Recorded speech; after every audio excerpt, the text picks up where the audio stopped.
àsìkò yìí ẹ sì káàbọ̀ sí orí ètò yìí ètò wa àlàáfíà táyọ̀ fún ti ọ̀sẹ̀ yìí.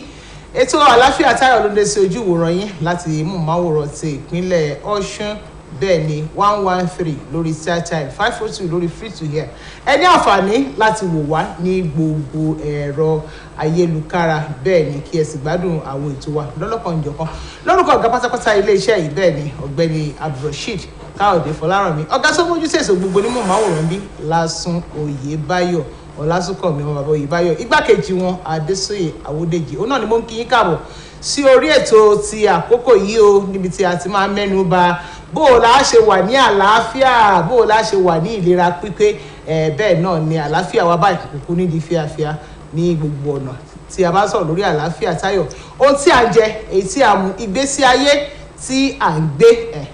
tí a bá wá kẹ́fín ohun kan tàbí èkejì tó ṣe àjèjì nínú àgọ́ ara wa, kí ló yẹ ká ṣe, ìgbésẹ̀ wo ló yẹ ká gbé. Ọ̀pọ̀lọpọ̀ nínú àwọn dókítà mi àti àwọn onímọ̀ṣègùn òyìnbó òun náà wá ń gbà wá nímọ̀ràn pé ká kọrí sí ilé ìwòsàn tó kọ́ṣẹ́ mọṣẹ́ lọ́dọ̀ dókítà tó mọ̀ tí wọ́n ń ṣe. Ká ṣe àyẹ̀wò ara wa ká lè mọ̀, torí lọ́pọ̀ ìgbà ohun tí a rò pé ń ṣe wáyé gan ó lè má nílò oògùn, kó jẹ́ pé ìsinmi lásán ni. Èyí ló tún wá lọ sí apá ibì kan tí ó ṣe pàtàkì fún ti àkókò yìí, gẹ́gẹ́ bí àwa náà ti ń gbọ́, kì í ṣòdúmọ́ bẹ́ẹ̀ ni, torí pé ó ti kárí ilé ó ti kárí oko. Ìyẹn ni wípé ìròyìn yẹn ni ó kì í ṣe àìsàn, kì í sì ṣe àrùn. Bó tilẹ̀ jẹ́ pé láti bí ọdún 2022 òun náà ni a ti ń bá yí, òun náà ni kòró kọ́lọ́wọ́ ṣàánú wa. Ìwádìí ti fi yé wa pé ó ti ń jẹ́ àrùn ìrìn, torí ẹ̀ ni a tún ṣe lọ sí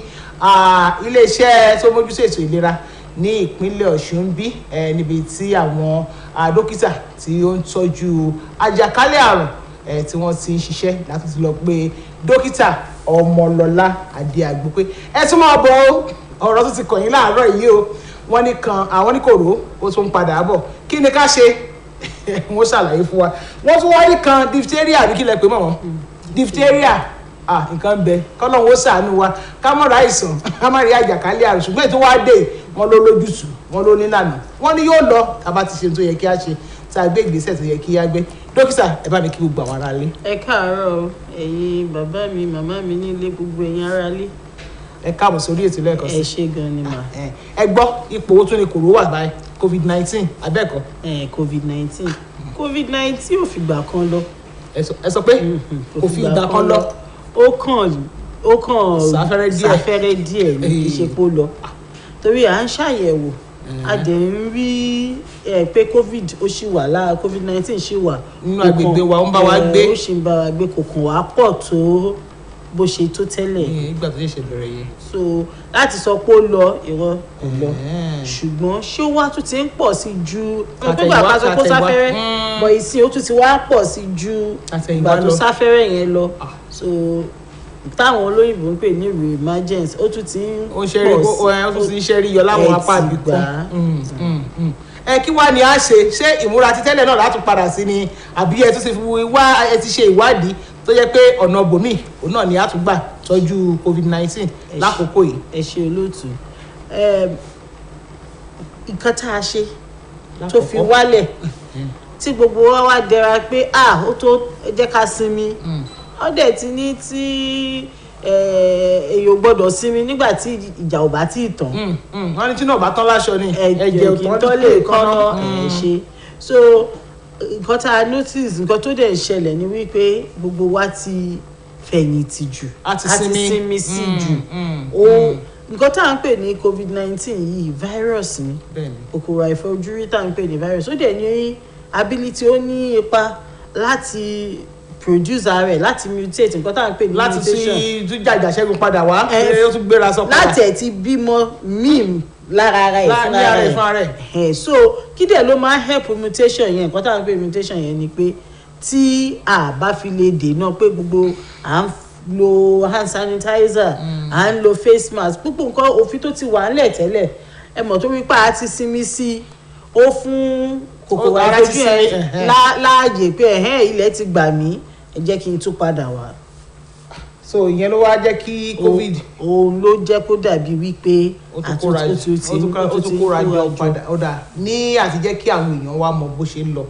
ní pàtó, kí ni àwọn ìgbésẹ̀ tó yẹ kí á tẹ̀lé báyìí lórí ọ̀rọ̀ COVID-19. Èkíní náà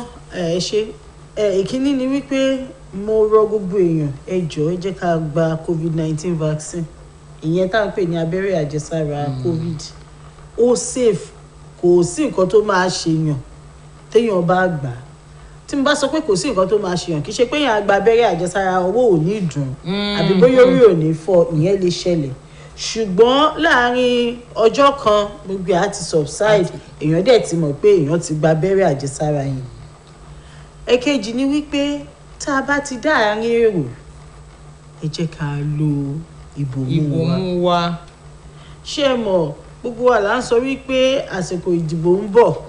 bó dẹ̀ ṣe ń bọ̀ yẹn èrò máa pọ̀ ibi tá a ti fẹ́ gba káàdì ibi tá a ti fẹ́ tó ṣe ìdìbò tá a pè ní cluster of people ibi táwọn èèyàn kójọ sí níbi tó kójọ sí so tẹ́ ẹ bá ti mọ̀ pé ẹ ń lọ síbi tẹ́rọ kójọ sí ẹ jẹ́ ká ṣe ara wa àti ẹbí wa àti orílẹ̀-èdè wa àti ìpínlẹ̀ wa ní pàtàkì jùlọ ní àǹfààní ká bomú wa tó ń wúkọ́ oríṣiríṣi nǹkan nìkan lè mú lọ́wọ́ tá a wà yìí. ẹ jẹ́ ká lọ sílé ìwòsàn ká gba àwọn èèyàn níyànjú ká lọ sílé ìwòsàn ìjọba tàbí ilé ìwòsàn tó jẹ́ taládàáni tó jẹ́ pé dókítà kì í ṣe kọ́sọ́ńgbó dókítà tó mọṣẹ́ tó kọ́ṣẹ́ tó dẹ̀ mọṣẹ́ ká sọ wípé ibẹ̀ yẹn ni ká lọ.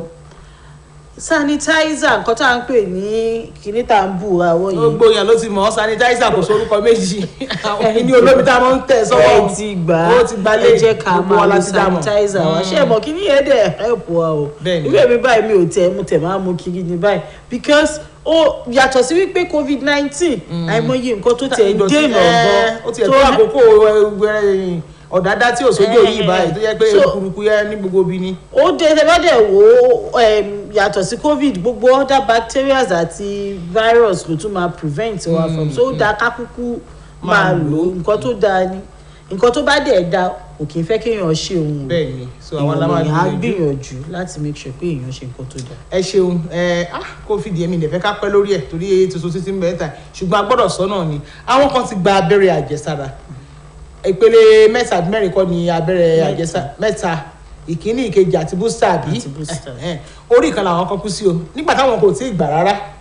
àwọn kan gba ìkan wọ́n sinmi sí àwọn kan gba méjì wọn ò lọ gba ìkẹta tó jẹ́ àgbàtán kí ni ká ṣe sírò àwọn èèyàn wa báyìí. màá bá wa lá ẹ mọ̀ ó tiẹ̀ ó jẹ́ nǹkan tó lè kó rẹ̀wẹ̀sì ọkàn báyàn nígbà tí 2020 tí gbogbo wa ń pariwo pé Ọlọ́run jọ̀ọ́ jẹ́ ká rí ibi tí a máa bá yàrá já lórí ọ̀rọ̀ COVID yìí Ọlọ́run tún wá bá wa ṣe abẹ́rẹ́ àjẹsára yẹn dé àti orí páwọn mi ò tún fẹ́ gbà ẹjọ́ mò ń rọ̀ wá ẹ jẹ́ ká gbà oríṣiríṣi nǹkan la rí wípé ó lè máa fà á káwọn èèyàn má fẹ́ gbà ẹlòmíì tiẹ̀ sọ pé tóun bá gbà báyìí magnet ni àwọn míì sọ pé táwọn bá ti gba orí fún àwọn ìbẹ̀rù yẹn ló jẹ́ kẹ́lòmíì gbẹyọkọ òun náà ṣe gbẹyọkọ tó gbà yìí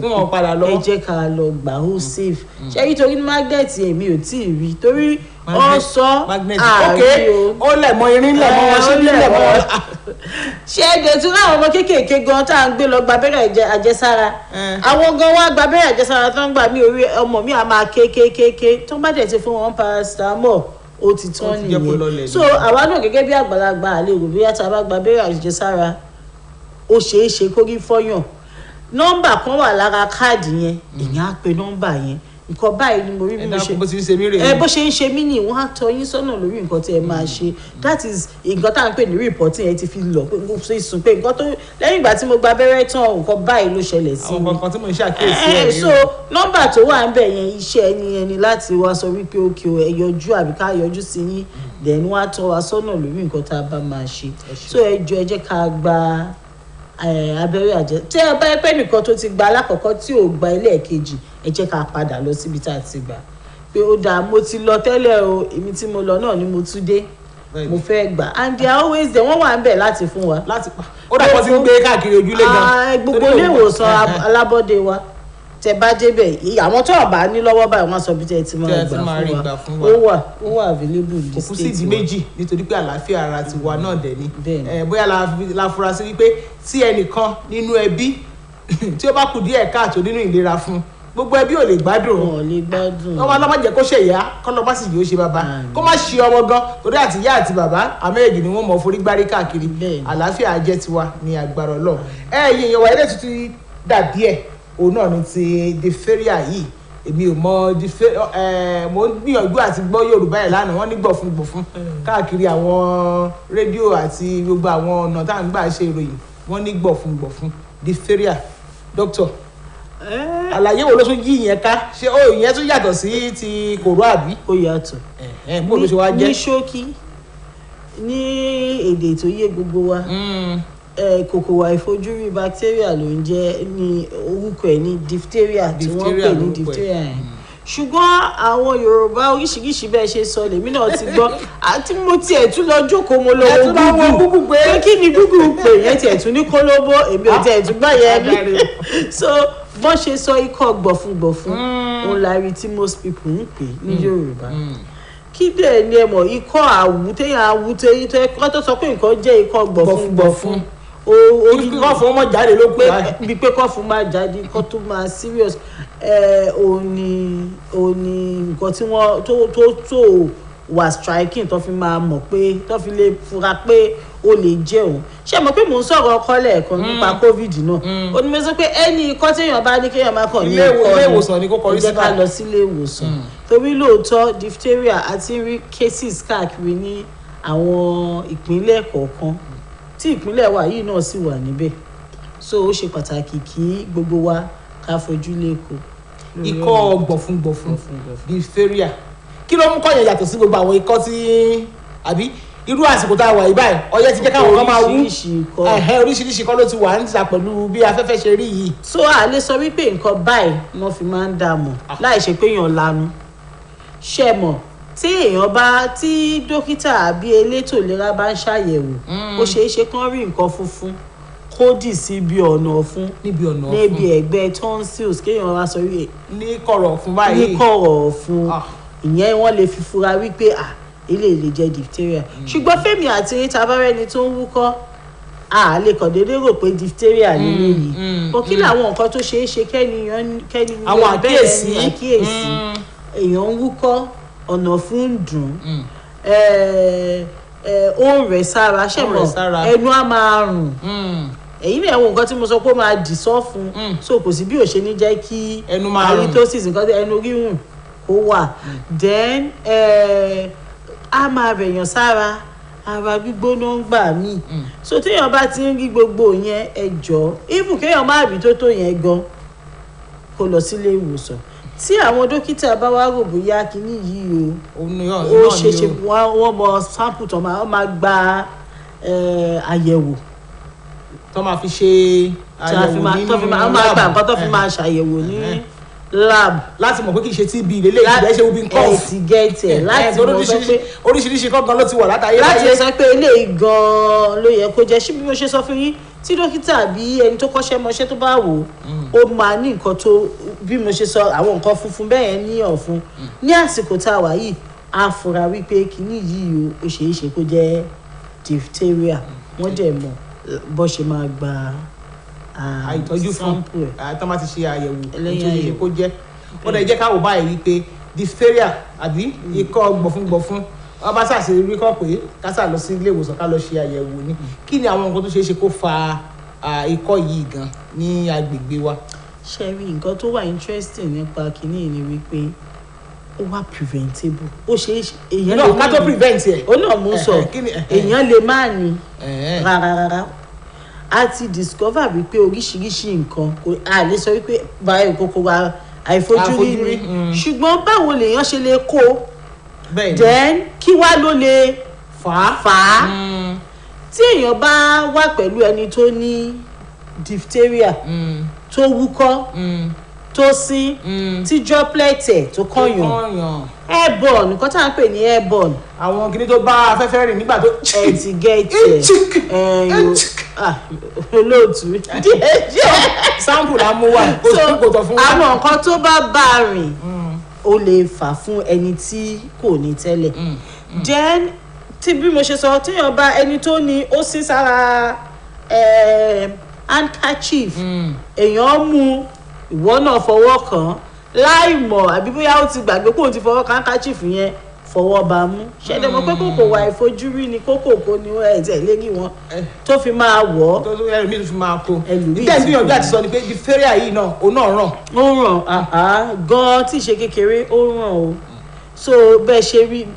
bí iná ló ṣe máa ràn gan so da kéèyàn. iná inú ẹ̀rùn kan nìyẹn báyìí. so da kéèyàn prevent ara ẹ̀. kéèyàn prevent ẹ̀ kó dènà ẹ̀ ló ti dáa jù. kéèyàn dènà ẹ̀ ló ti dáa kó má ti ní ló ti dáa jù. kó má ní ló ti dáa. ó bá àbá ṣe wá dènà ẹ̀ àti pé irúfẹ́ àwọn èèyàn ọgán ló ṣeé ṣe kó tètè kó ní àwùjọ ní báyìí. ok ní àwùjọ wa ṣe mọ̀ ó ti wà ìwádìí fìdí ẹ̀ múlẹ̀ wípé ọmọ kékeré ń kojú àgbàlagbà lọ. ọmọ kékeré ń kojú àgbàlagbà ó pọ̀ lára ọmọ ṣé torí pé immunity àwọn ọmọ yẹn ti strong ní àbí. it could be part of the reason immunity. àwọn nǹkan tó ń jà fún wọn tó ń gbógun ti àìsàn nínú ẹ̀yà ara wa ti àwọn ọmọ yẹn. nǹkan tó lè máa bá wa dènà àwọn àìsàn wọ̀nyẹn. so kí ni nǹkan tó yẹ ká ṣe ṣe mọ̀ ìyẹn gan ló yá mi lára láti sọ jù diphtheria yìí ó ṣe èèyàn lè dènà kí n má ní láti vaccine ẹ̀ ti wà abẹ́rẹ́ àjẹsára diphtheria wà. fọmọdé àtàgbàlagbà. ọmọdé. ṣe mọ̀ téèyàn bá ṣe ń bímọ ó ti ní nǹkan tá à ń pè ní routine immunization. àwọn abẹ́rẹ́ àjẹsára ìgbà kékeré yẹn. abẹ́rẹ́ àjẹsára ìgbà kékeré. ẹ ṣe àwò dókítà. so à ń pè ìkan ní pentavalent ó ní tẹ́lẹ̀tẹ́lẹ̀ a máa ń pè ní mẹ́ta lọ́kan. pentavalent ẹ máa fọwọ́ máa lọ. nísìnyí wọ́n ti ń pè ní márùn-ún lọ́kan. márùn-ún lọ́kan ní báyìí. lára márùn-ún yẹn ò ní diphtheria wà. ọmọ tó bá dẹ̀ ti gba abẹ́rẹ́ àjẹsára púpọ̀ nínú àwọn ọmọ tó ń ní nísìnyí wọn ò gbà pé ó ṣeé ṣe kán gba alákọ̀ọ́kọ́ kán má gbẹ̀lẹ́ kejì ó ṣeé ṣe kán gba ìpele àkọ́kọ́ kán sá lọ tàbí kán tiẹ̀ má gbà rárá so ó ṣe pàtàkì ẹjọ́ ẹ̀yin òbí ká gba abẹ́rẹ́ tá a bá ṣe ń bímọ ẹ jẹ́ ká gba abẹ́rẹ́ àjẹsára ẹ mọ̀ 9 months 15 months ká gbà kó pé ní ṣísẹ̀ntẹ̀lé ká gbà láti bá a ṣe bí ọmọ o látijọ́ kẹta láti ọjọ́ gangan tá a bá ti bí ìkan wà lọ́jọ́ tá a bá bímọ yẹn títí di ọdún 15 months kí ni ọdún kan oṣù mẹ́ta ẹ jẹ́ ká gbà kó pé ẹjọ́ á dènà kòkòrò tá à ń pè ní diphtheria yìí àti àwọn àìsàn kankan náà àti tó pọ̀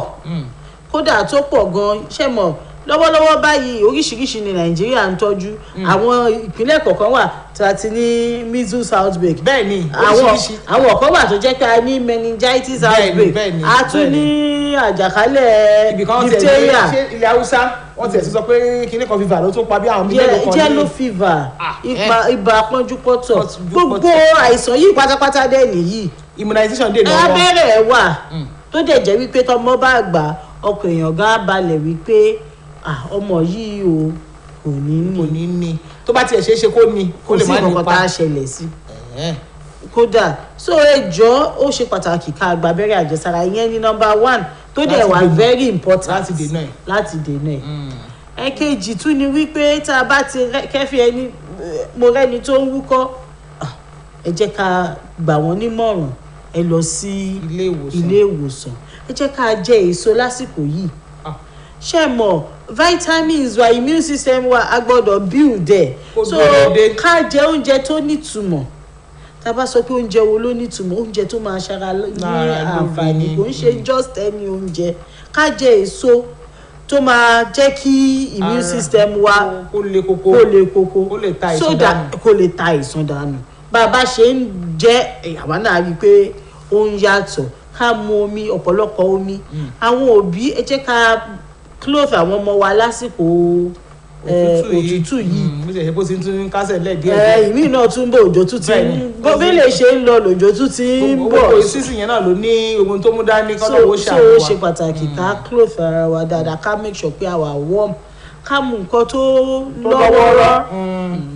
ẹ ṣe dókítà kí n tó gbàgbé tí a bá rí ọmọ tó yọ ọmọ tó ṣe pé ó nípa àṣìṣe kan tàbí èkejì àwọn òbí kò gba àwọn abẹ́rẹ́ yìí pé ṣé àtúnṣe ṣì wà. tí kò bá ti ṣe mọ̀ pé nǹkan kan là ń pè ní routine immunization ó dẹ̀ ní iye gbèdéke tí wọ́n sọ wípé ọmọ gbọ́dọ̀ gbà kí dẹ̀ ní data ìdí tó pàtàkì jùlọ tán fi gbèdéke yìí sí ni wípé ọmọ kékeré náà fi ṣe ẹ mọ̀ pé gbogbo kìíní yìí ọ̀fẹ́ ni ṣùgbọ́n nǹkan tó bá pè lọ́fẹ̀ẹ́ kò kì í ṣe ọ̀fẹ́ ẹnìkan ti sanwó fún tá a bá pe kìíní ní ọ̀fẹ́ bóyá àwọn òyìnbó tó donate ẹ̀ fún wa àwọn náà sanwó fún àwọn ti rà tí tó bá jẹ́ ìjọba Nàìjíríà náà ó ti rà so kó lè kárí àwọn ọmọdé tán rò bóyá àwọn náà nídìí ẹ̀ jù ó ti léye gbèdéke ọdún tó ti ní ìwọ o tó bá ti ẹni tó bá ti rí tó bá ti kọjá 15 months kò fọ́ sára yìí tá a pè ní ọ̀fẹ́ yìí mọ́ o àbí routine immunization. ó ṣeé ṣe kí ó gbéye kékeré kan lérí. ó wá yẹ kí ẹni tí ó bá ti kọjá iye tó dẹ̀ mọ̀ pé ọmọ mi nìyí o mi ò gba abẹ́rẹ́ àjẹsára fún kan lọ sí ilé ìwòsàn kan bá àwọn dókítà àti àwọn oníṣẹ́ ìmọ̀lera sọ̀rọ̀ ìmọ̀ ṣègùn sọ̀rọ̀ wọn wá wò ó dà èwo ló sì lè gbà èwo ni ò lè gbà wọ́n. ìyún dà tó bá wá ṣe àgbàlagbà tí ó jẹ́ pé wọ́n ti olóyìnbá ní of age àbí nínú ìwádìí yín àti àwọn ìrírí tẹ́ ti rí níṣe tí diphtheria yìí bó tó gbòde kan kò tí ì mú àwọn tó ti bàlágà dáadáa kankan. fíìrù kò pọ̀ kò wọ́pọ̀ ṣé ẹ mọ̀ pé fúnpa àti ẹ̀já gbàlagbà oríṣiríṣi ni èèyàn ló ti múyàn ṣé ẹ dẹ̀ mọ̀ pé nǹkan tó bá ti múyàn èèyàn ti develop antibody ẹ̀ bẹ́ẹ̀ ni tí ó lè gbógun tì tàbí kó ṣẹ́gun ẹ̀ ti gbà tàbí kó ṣẹ́gun tì kó ṣẹ́gun ẹ̀ ìyẹn tó tún ṣe pàtàkì láti mọ̀ ní pé oògùn ẹ̀ wà ó ṣe é tọ́jú. oògùn diphtheria wà. àtọ́ bá mo sọ fún yín pé kòkòrò àìfojúrí bacteria ló fà á so nǹkan tá à ń pè ní antibiotics láti tọ́jú ìpèníjà yìí so èèyàn kàn wọ́n á tọ́jú ẹ̀ náà ni tó bá ṣẹ́yọ lára àgbàlagbà òun ni mo ṣe sọ pé ilé ìwòsàn òun náà ní the next place ṣé a máa lọ ó dẹ̀ mo ṣe sọ pé ilé ìwòsàn tó jẹ́ pé dókítà akọ́ṣẹ́mọṣẹ́. ibi tọ́rọ̀ kàn nù tó lù ẹ dákun ẹgbà mi. ẹjọ́ so wọ́n mọ ìgbésẹ̀ tó kàn láti gbé ẹ ṣeun dókítà ní orí àlàyé èyí tí ẹ ṣe fún wa tí a bá kọ̀ tí a bá tọ́jú àìsàn gbọ̀fúngbọ̀fún àbí diphtheria tí à ń pè yìí ṣé kò ó ṣeé ṣe àbí ó máa àwọn ẹ̀yà tó yí gbogbo apá ibi tí ìpèníjà yìí ti lè wáyé kó kó àléébù tàbí wàhálà kan bá bẹ̀ tàbí kó mẹ́mìí dání. ṣẹ̀rí àsọlẹ̀ kan pé ara àwọn symptoms ara àwọn nǹkan téèyàn á fojú rí náà ara àwọn nǹkan téèyàn tó lè ṣẹlẹ̀ sẹ́ni tó bá ní náà ni pé kó má tún lè mí dáadáa. so nígbà tó bá ti ń dí èémí lọ́wọ́ èèyàn ká mọ̀ wípé ìnira púpọ̀ máa wà ńbẹ̀ ìnira máa wà ó dẹ̀ lè pààyàn. nǹkan kan ẹ mọ̀ pé mo sọ pé bacteria ó tún lè fa nǹkan tá à ń pè ní kòkòrò bacteria yẹn nínú ẹ̀jẹ̀ tó jẹ́ septicemia àtẹ̀rù tọ̀ká gbogbo inú ẹ̀jẹ̀ èèyàn ni so ó ṣe pàtàkì kí so ó lè mú ẹ̀mí lọ́wọ́ dáadáa ó dẹ̀ lè kó bá oríṣiríṣi ẹ̀yà tó wà tó yí ibi ọ̀fun ọ̀gọ́kọ̀ wá so ó ṣe pàtàkì ká mójútó. kí a mójútó nígbà tí a bá wá ń sọ̀rọ̀ nípa ìtọ́jú báyìí ṣé ìtọ́jú ẹ̀ kì í ṣe tó gun páàbí torí pé ọ̀pọ̀lọpọ̀ àwọn èèyàn wa báyìí owó ewédú là ń wá owó kìíní kan là ń wá nísìn wo ẹ bá jáwé ẹ fomi gbóná àti iyọ̀ ẹ fi sí lọ́fun ẹ jẹ́ kó lè gbóná kó yẹ má ti gbóná dáadáa oríṣiríṣi àwọn ọ̀nà ìbílẹ̀ ni àwọn èèyàn máa wá òótọ́ lẹ sọ èkínní náà àyẹ̀wò ẹ̀ ọ̀fẹ́ ni nígbà tí àyẹ̀wò bá jẹ́ ọ̀fẹ́ ìjọba ti gbé kalẹ̀ pé anybody tó bá ti sọ pé akẹ́fìn diphtheria yìí o ọ̀fẹ́ ni ká ṣe àyẹ̀wò fún tó bá wá ṣe àyẹ̀wò fún tó ní ọ̀fẹ́ ó dá mi lójú wípé ìtọ́jú náà kò gunpá kì í ṣe owó púpọ̀ especially téèyàn bá ti tètè lọ ní ìgbà tí ò tí ì fẹjú ṣé mọ̀ kó tó fẹjú kéèyàn tètè lọ sí ilé ìwòsàn pé nǹkan báyìí ló ń ṣẹlẹ̀ sí mi o nígbà téèyàn bá tètè mú it is always better ó máa ń dára jù kéèyàn tètè mú nǹkan ní kékeré wọ́n sọ pé ibi pẹlẹbẹ ẹ̀ṣẹ̀ láti mọ́lẹ̀ so ju pé ó ti wá di ó ti gbalẹ̀ so kò ìtọ́jú ò fẹjú àtọ̀. kò fẹjú ọ̀dà kí á tó lọ torí àkókò wa ó ti tó dàbí ẹni pé kò sí ìpẹ́tà gun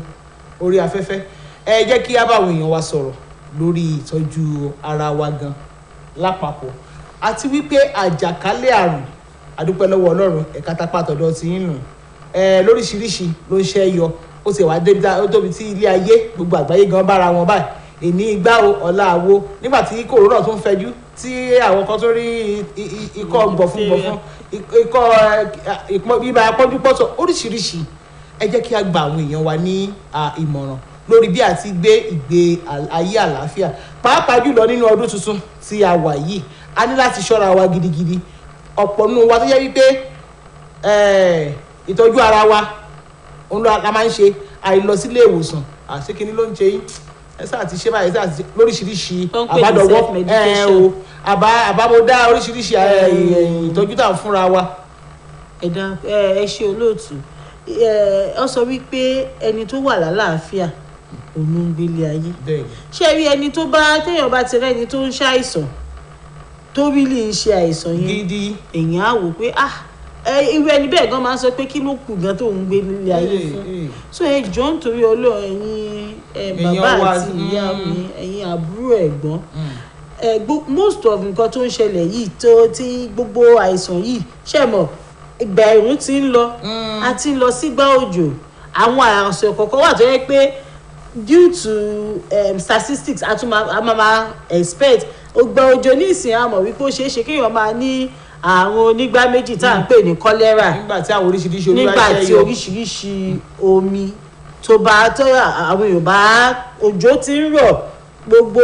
àyíká wa tá à tọ́jú tí òjò ń gbé dọ̀tí wá sí àyíká wa tí òjò ti ń jẹun tá a sì mọ́ lójú. ìmọ́tótó ni ìkíní náà òun ló borí gbogbo àrùn ẹ jẹ́ ká wà ní àyíká wa o àti ara wa o kó wà ní ìmọ́tótó èyí tó jẹ́ kejì ni wípé ẹ jẹ́ ká jẹ nǹkan tó ṣara lóore ní ojúmọ́ ká gbìyànjú láti máa jẹ èso òwọ́n èso ìgbádẹ oríṣiríṣi ìgbà lèso kọ̀ọ̀kan ń bá wá so èso tó bá dáa tí ò wọ́n jù tí ò gún pa ẹ jẹ́ ká jẹ ó dáa fára. ìkẹta ni wípé àwọn abẹ́rẹ́ àjẹsára yìí wọ́n wà fún wa láti gbà àti láti dènà àrùn oríṣiríṣi àjàkálẹ̀ àrùn so tí gbogbo wa bá jùmọ̀ gba abẹ́rẹ́ àjẹsára yìí á dín wàhálà àìlera kù so ẹ jọ̀ọ́ àwọn ọmọ wa ẹ jẹ́ ká gba abẹ́rẹ́ àjẹsára àwa àgbàlagbà náà ẹ jẹ́ ká gba. mo fẹ́ sọ bẹ́ẹ̀ náà kò ṣe abẹ́rẹ́ àjẹsára yàtọ̀ sí ti covid ṣó wà fún àgbàlagbà. ó wà wọ́n gba yellow fever mo mọ̀ pé ẹ mọ̀ yẹn. dókítà Ọmọlọ́lá Adéagbo adúpẹ́ púpọ̀ pé a pè yín fún ètò wa lẹ́nu tó gbàdúrà lẹ́kùnkùn máa jẹ́ wa torí tí ń bẹ́lẹ̀ yìí apá wa ò ká a ní láti gba ìmọ̀ràn láti ọ̀dọ̀ àwọn dókítà wa ní agbára Ọlọ́run àlàáfíà wa kò wá nídìí fíafíà àwọn jẹ́ onímọ̀ ìṣègùn tó dáńtọ́ nínú ìtọ́jú àjàkálẹ̀ àrùn láti ilé iṣẹ́ tó mójútó ètò ìlera ti ìpínlẹ̀ Ọ̀ṣun bí ẹ ṣeun púpọ̀ láyọ̀ lẹ́ẹ̀bà ọ́fíìsì adúpẹ́ lọ́wọ́ Ọlọ́run nígbà míì tí a tún mú àkọ́tún wá sí ojú ìwòran yìí ni mo ń kí wa pé a kú iṣẹ́ a kú kalẹ̀.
Model, Role Model, Role Model. Role Model is a program designed to appeal to the consciousness of our youth in choosing the right path in life and to de-emphasize the importance of finding shortcuts to success. These and many other issues will be the focus on Role Model. Join Oluwatobi Babarinde on Osbc TV, channel 113 on Star Times and 502 on Free TV every Monday 6:30 p.m. to 7 p.m. Role Model, it promises to be educating and interesting. Watch out.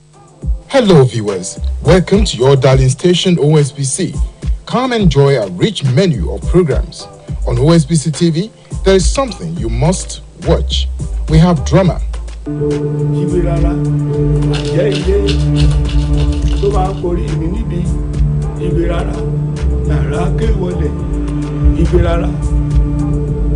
Honey, is it not eating? I just heard strange words and incantations, like ritual songs, coming from his room. Honey, it's okay. Let me go and talk to him. Sports. It is Mel! Yes! Oh, yes! What a brilliant free kick. Good musicals.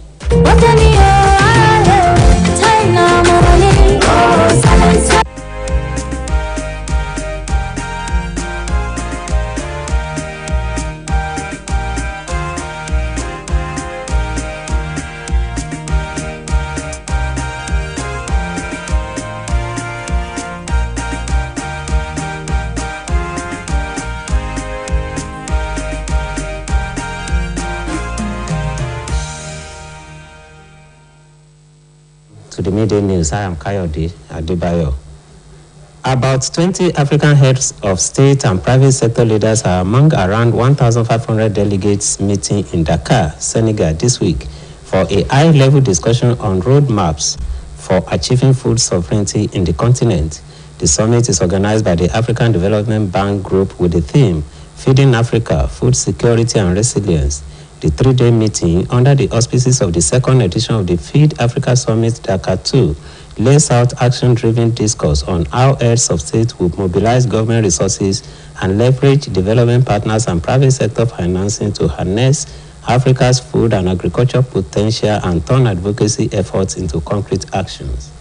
Another strategic objective of the meeting is developing necessary infrastructure and logistics with special agro-industrial processing zones to build markets and competitive food agriculture value chains is at the summit. Private sector actors will commit to the development of critical value chains, AFDB said in the event document. It added that central bank governors and ministers of finance will bear the task of developing financing arrangements to implement food and agriculture delivery compacts, working with ministers of agriculture as well as private sector players. Commercial banks and other financial institutions are considered critical parts of the private sector participants. The Minister of Special Duties and Intergovernmental Affairs, George Akume, says the federal government has identified 9 areas of priority and formulated a policy to ensure easy implementation. According to the minister, the identified 9 priority areas included building a sustainable economy, enhancing social inclusion, reducing poverty, and enlarging agricultural output for food, among others. Akume, who was represented by the Permanent Secretary, Ministry of Special Duties and Intergovernmental Affairs, Ibieni Roberts, spoke at the inaugural award ceremony for civil servants in Abuja, added that the federal government has made a concerted effort to improve the living conditions of citizens. He explained that the federal government has enlarged agricultural output for food security and export, attained energy sufficiency in power and petroleum products, and expand transport and other infrastructural development, expand business growth, entrepreneurship, and industrialization.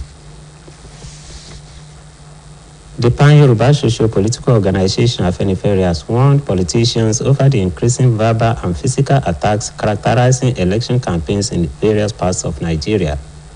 In a statement by its National Publicity Secretary, Jare Ajayi, Aaalaifia urged political parties and their candidates to focus on issues regarding how they would tackle the myriad of challenges that the country was facing, rather than coming up with utterances and actions that border on the marketing of opponents and possibly causing bodily harms on other people. Ajayi submitted that the verbal attacks emanating from some candidates and their spokespersons were encouraging their supporters to violently attack opponents in a manner that could result in bloodshed. Expressing serious concern over the escalating violence in spite of various peace accords being signed by presidential candidates and others, the group said a research organization has revealed that 27 Nigerians were killed in 57 politically motivated violent incidents between January and December 2022. There have been some other attacks since then, including the ones that happened in Ogun, Osun, Imo, Ebonyi, Abia, and Enugu states, among others. The statement added that candidates and political parties that have good programs to execute will not resort to verbal or physical attacks. Social Rights and Accountability Project, SERAP, has sued President Muhammadu Buhari and 3 others at the Federal High Court in Lagos over failure to reverse the increase in electricity tariff. SERAP is also suing the president over the probe of spending public funds as investment and bailout to discos, power distribution companies, and generation companies since 2005. Joined in the suit as respondents are Attorney General of the Federation and Minister of Justice Abubakar Malami, Nigeria Electricity Regulatory Commission, and Nigerian Bulk Electricity Trading PLC. The rights group is also asking the court to compel President Buhari to order Malami and appropriate anti-corruption agencies to promptly investigate the spending of public funds as investment and bailout to discos and gencos since 2005. According to the body, the federal government has a legal responsibility to ensure transparency and accountability in how the investments and bailout to electricity companies are spent to reduce vulnerability to corruption and mismanagement. Now to sports. Nigerian's Red Scorpion Oyekola has continued to dominate headlines in Japanese boxing circle as he recorded a first-round knockout in a boxing show tagged Okinawa Miem. Scorpion's opponent was Manat Sopatip from Thailand. Reports say during the Volume 19 of the boxing event, Sopatip fell twice within 90 seconds of the first round before a right-hand hook punch from Scorpion in the second minute floored him to signal the end of the much-publicized bout. The victory has catapulted Red Scorpion from within 100th position to close first 10 spot in the super featherweight division in the world. Now on the foreign scene. A massive power breakdown in Pakistan has affected most of the country's more than 220 million people, including the mega cities of Karachi and Lahore. The hours-long outage, the second in the past 2 years, was caused by a fault in the national grid. According to report, the system frequency dropped at the national grid in the morning, which led to a massive breakdown. Reports added that Pakistan's electricity distribution system is a complex and delicate web, and a problem in one section of the grid can lead to cascading breakdowns across the country. The country's Ministry of Energy said repair work is underway, with limited power restored in parts of the capital and the northwestern city of Peshawar. The port city of Karachi, with a population of more than 15 million, and Lahore, with a population of more than 10 million, remained without power. A similar breakdown in January 2021 had plunged the entire country into darkness after fault occurred in southern Pakistan, tripping the transmission system of the country. Pakistan has long been hit by energy shortages because of a combination of factors, including a poor economy, mismanagement, and a lack of storage facilities. Still on the foreign scene, at least 10 people have died in a mass shooting in a predominantly Asian city in Southern California. According to Monterey Park Police Department, Los Angeles County Sheriff's homicide detectives are responding to assist Monterey Park Police Department with a shooting death investigation. Monterey Park, about 8 miles east of downtown Los Angeles, is home to a large number of ethnic Asians. Reports said the shooting occurred at a dance venue an hour a Lunar New Year celebration. Meanwhile, the police have identified the gunman as Wu Kan-tran, aged 72, who was later found dead in a white van. And that ends the midday news on OSBC TV. It was edited by Adebari Ejimakinde. Please join us at 3 for the state news. Good afternoon.